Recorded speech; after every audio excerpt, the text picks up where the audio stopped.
We want to make sure you have everything you need for when you get up to the polling place. And so America decides. In battleground Virginia this morning, voters were out early, braving the November chill. On their minds, the economy and jobs, the deficit, education. Thank you, ma'am. So what are we witnessing here? A second chance for a historic presidency, or the dying embers of hope and change? Voted for Romney. I think we need a change, get rid of Obama. What change?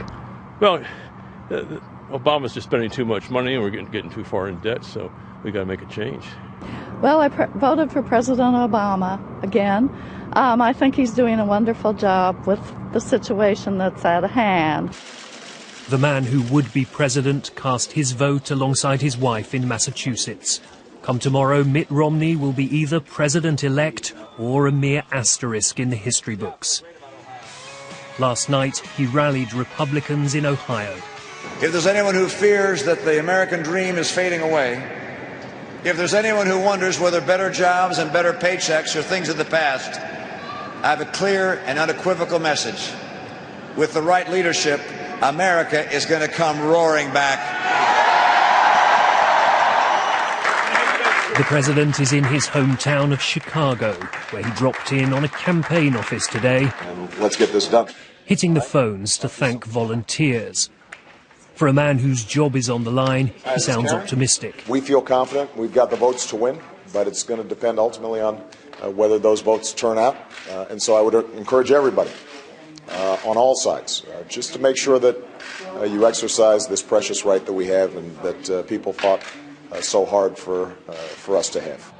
Both sides know tonight's result could well be settled in Ohio, the swing state in the Midwest that's backed the winner in the last 12 presidential contests. The most important state today is Ohio because it carries, a huge amount of electoral votes, and it is essentially the prize that will put whichever candidate over the top. And mathematically speaking, it's the key to the entire map. Right now we're on the way to go pick up a voter who needs assistance getting to the polls. In these final hours, turnout is everything. Back in Virginia, we followed Shonika Pridgen, an Obama volunteer, shuttling between voters' homes and polling stations. I really like being part of the ground game. It's definitely all about the person-to-person contact, no matter how much money is flying around in elections these days. By some measures, this is the closest race on record. The final nationwide opinion polls show Barack Obama and Mitt Romney essentially tied. But remember, the votes are tallied state by state. And in some key battlegrounds, the same polls give the president a slight edge. On Pennsylvania Avenue, the White House awaits.